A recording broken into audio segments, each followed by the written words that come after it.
Over the course of the past week, MrBeast crew have gone from some of the most successful content creators on the platform to some of the most controversial. Now, I'm not going to get into everything because there is just so much to get into, so I'll try and keep it brief. But just for some context, this all began with one of MrBeast's employees and longtime best friend, Ava Chris Tyson. First, it was revealed that Ava was into some seriously concerning things due to her interactions with an illegal artist that goes by the name of Shadman. Now, Shadman's illustrations and comics follow Rule 34, which is a popular internet rule stating that explicit material, or corn, basically exists for any conceivable subject. As a result of this, Shadman's art and illustrations create characters and people which many internet users find offensive, mainly because a lot of them were of children. Not only that, but in the background of one of MrBeast's videos, at a time in which he was roommates with Ava, you can clearly see that the art on the wall is from none other than Shadman himself. Because of this and the mass amounts of worrying tweets found from Ava's Twitter's account regarding the illicit drawings and some other subjects, the world began to deep dive into MrBeast and the rest of his team. And it just goes from bad to worse real fucking quick.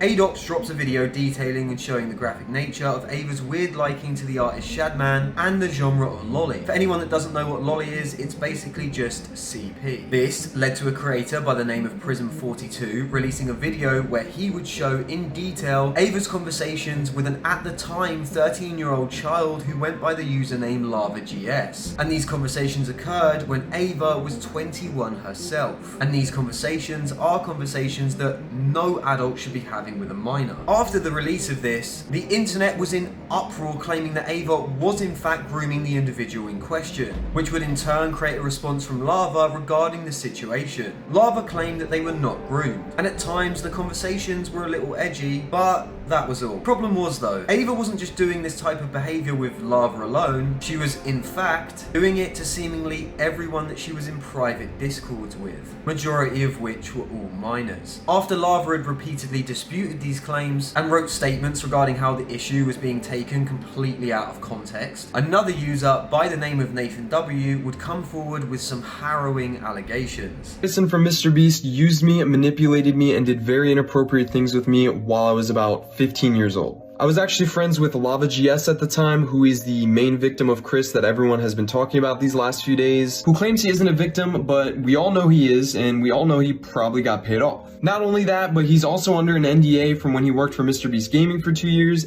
and he tried to get me to join MrBeast Gaming himself, Lava. He's the one who actually sent me the contract and tried to get me to sign the NDA, at which point I ended our friendship because I knew they were just trying to silence me. Me and him were both initially involved in running Chris's Discord server, helping him set up his Twitch streams and moderating them, as well as other technical back-end things that he needed help with. This Discord server that we were a part of had about 10 people in it, most of whom were minors. I'm not sure how they got in there, other than me and Lava. He won a giveaway and Chris invited him after that, and Chris invited me after I saw one of his tweets asking for help setting up a Garry's Mod server for the 10 million subscriber MrBeast video. This turned into us having lots of private conversations with Chris and playing video games with him for hours on end. Not only did we do a lot of unpaid work for him that he promised he would pay us for, he would also frequently bring up sexual topics that was definitely not appropriate to bring up around 15, 16-year-olds, especially with him being like, I don't know, 20, 21 years old. He would even go as far as linking me several different corn and hen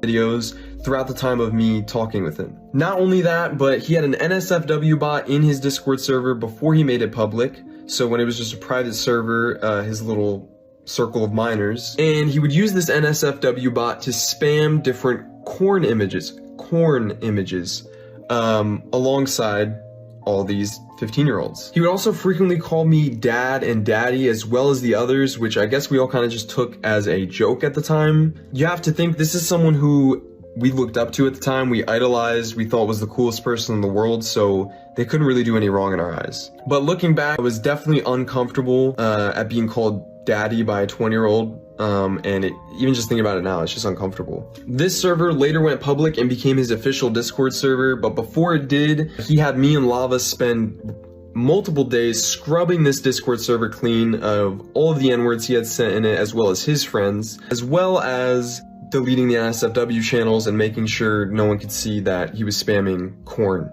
to minors. After the release of Nathan W's video, Lava would again respond to the allegations, stating, "Yes, I know him. A lot of the statements he made in that video about me are completely untrue. I was friends with him. We played games together and worked on the Discord. He was later removed from the Discord because of how unstable he was. He would lash out and verbally attack other members of the team. I never sent him any contract, and I've not been under any NDA since 2022. I have not received any payment, nor are any of my socials monetized. I did inform him that he might be offered a job to help work in Minecraft videos around the time I was, but this never happened. We did not scrub the Discord clean of our remarks or corn. We did convert the Discord from a private one to a public in a day, after it had been made public. This involved setting up moderation bots and channel permissions. We also had never done unpaid work. At no point was there any agreement that we would be paid for anything we worked on. Nathan has since deleted his Discord messages between me and him. He also deleted his original Discord account, and that Nathan was more involved with Jake the Viking, in which Nathan W responded. He stated, "Actually, I left the server on my own accord. Yes, I was unstable. Yes, I lashed out on people. However, I was never removed by anyone. I left the server because it was a toxic dumpster of Discord mods running around yelling at each other. Also, you did send me a contract. You literally sent me a MrBeast gaming contract and told me I would have to sign an NDA also, at which point I cut ties with you. The server was scrubbed days before going public. Many people know about this. We literally had to use the Discord search feature to search for slurs and delete them, and remove the not safe for work bot and channel. This is all real truth. Lava is trying to backpedal and cover for them hard. But what wasn't known was that in fact, before the deletion of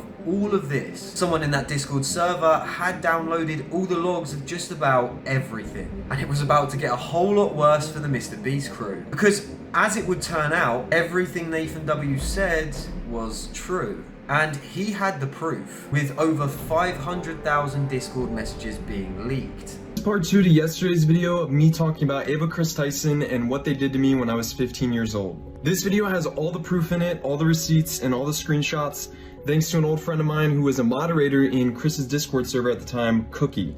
Now, Cookie actually went ahead and downloaded logs of all the individual channels on Chris's server before it went public, knowing that this was kind of being covered up, and he kept the logs of it for himself. He actually reached out to me here on Twitter, and I'm going to provide a lot of the screenshots backing up the claims that I made that Lava refuted. For example, I made a claim that there was an NSFW channel in the server where Chris would spam corn. Here you can see Chris talking about locking down the NSFW channel to True Gods and Anointed only. By the way, this is in 2019. I was a True God and I was a minor. Not only that, but you can see me right below it, Nathan.rtx, saying this is a bad idea. So even I knew as a kid that this was a really bad idea. Here is Lava himself talking about starting the commencement of cleaning the server, word for word. I said he was talking about scrubbing the server. He says that never happened. Here you can see him talking about it, as well as me and Cookie himself talking about it. I just want to make this video real quick, disproving some of the claims that Lava refuted and showing that they actually are true, but I actually have thousands of Discord messages to go through in these logs that I was just provided by Cookie. Shout out to him for giving me them, and I'm going to be going through them and posting an update video with some more proof. And because of this video, as well as the proof to back it all up, this would cause a complete 180 from Lava by stating, "I appreciate everyone taking this tweet as me talking about everything I've stated about Ava Tyson. It is not. This is only about the Discord logs, and the reason I spoke on my memory being bad is I have thousands of conversations in this Discord. I did not speak to Ava 24/7 even before the Discord server. We spoke a few times a week, and that is why why I'm able to remember what actually happened between me and her. I still believe the other allegations deserve to be investigated. I am not defending the actions of Ava. Also, the Great Cleansing is not related to the original cleaning, the Discord statement Nathan made, and he knows that. This Great Cleansing was years after the server went public. We were talking about scrubbing any word that might be against TOS so that we could get a Discord partnership. This includes words like boomer and others, and below is more logs from that Discord confirming that. I still do not remember the not safe for work channel stuff, but it's been proven to have existed from logs. As you can imagine, comments on this would heavily criticize Lava, due to the fact that his memory failed him at the most crucial points with him disputing others' claims, only to later come forward and change his story when evidence was presented. Evidence in which he would have seen prior to its leak, meaning that he knowingly defended something that was true by claiming to the world that it was fake. At this point, the world was pretty much on edge, waiting for a response from MrBeast regarding what he would do moving forward, which is when he released a tweet stating that he was unaware of the whole situation. He had removed Ava Chris Tyson from all things MrBeast related and would be launching a third-party investigation to further look into the matter. But as this too was unfolding, an ex-MrBeast employee then comes forward with his take on the situation, claiming that MrBeast knew the whole time and that Ava Chris Tyson was just simply the tip of the iceberg. My name's Dawson. I worked at MrBeast from February to May of this year, 2024. Chris is the tip of the iceberg. And when Jake the Viking says MrBeast knew, yeah, MrBeast knew. I heard many times that Ava Chris Tyson is a major liability, but they can't get rid of her because she's already threatened legal action and she knows too much. And when all this information comes out about everything that she knew, everything other people know, I promise you on everything MrBeast has done. Amazon, if you can get your money back, get your money. He also did this and uploaded it with the Not Like Us Kendrick Lamar track. Like, if you know, you know, but that was kind of a smart play in regards to the issue. But once he claimed that MrBeast knew, this prompted people to once again begin digging through the chat logs that were previously released. And this is when they found that MrBeast was at one point a part of that server, even responding to some of the inappropriate conversations with Ava, proving that, yes, indeed, MrBeast was aware of at least some of this. Not only that, but with Ava's tweets and artwork from the illustrator Shadman, one of which was hanging up as art in the house in which MrBeast shared with Ava Chris Tyson at the time, it's safe to say that we all just wish that Jimmy was completely unaware and had no idea as to what was going on regarding this situation. But you'd have to be stupid really to pretend like he was unaware when it seems like everyone else around him was pretty privy to this info. Ava herself wasn't exactly hiding this behaviour. She'd been publicly tweeting about it, only to years later go ahead and delete it all. But the ex-employee Dawson wasn't done there, and not by any means. He would then create and release a video called "I Worked for MrBeast. He's a fraud." He released this under his YouTube channel Dogpack404, in which he released a nearly hour-long video regarding this situation, in which he claims that MrBeast fakes his videos, is running illegal lotteries and mass exploitation of his audience. Now, for all of these videos, I would leave them in the description down below. If you haven't seen this one, please check it out. I recommend that you do, as I won't get into all the information of it, but Dawson leaves no stone unturned. Hi, I wanted to provide some context to this video. I'm a former MrBeast employee, and today I am alleging that the company rigged videos and did illegal lotteries and sold fake signatures. I would consider that fraud, okay? Thank you, enjoy the video. You ever faked a video?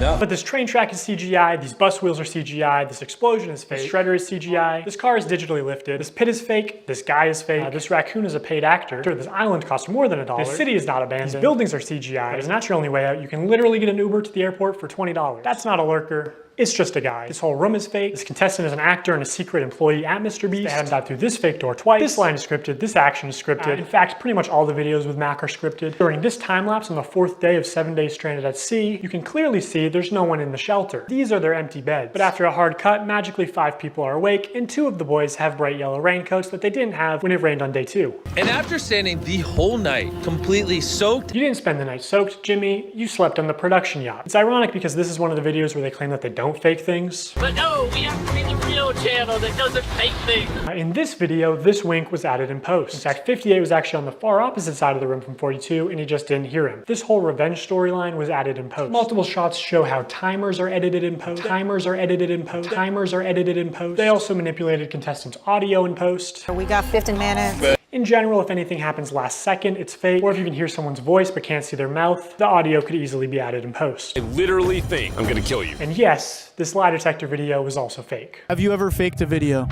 No. Think that lie. It's still real to me, damn it! Yes, I have no idea how he did it, but that raccoon is a paid actor. But during these allegations, and yes, it is not stopping there, MrBeast recently signed a deal with Amazon, in which they together are creating a MrBeast type video, but on a much, much bigger scale, which is saying something considering how big his videos already are. So instead of 500 people for a video, there is around about 5,000 in what is being described as a literal Hunger Games style show in which contestants were bullied, attacked, and left with no basic human rights, starved of things like food and water, as well as many female contestants even claiming that they were left for days being unable to change things like their pads at a certain time of the month for them, which is horrific. Like the uncomfort, distress, as well as the anxiety those women would have felt from having no basic rights, at a time in which they're meant to be competing against others, is just utterly wild. A lot of these contestants too came forward claiming that the show in itself was rigged. They claimed that it was a strength competition and that many of them were at an immediate disadvantage. This then caused cliques and groups to form to better benefit themselves in order to advance further, leaving many of the contestants to feel segregated from competing. For the show, ambulances were apparently on site too, and the hospital close by was also infilled with an influx of patients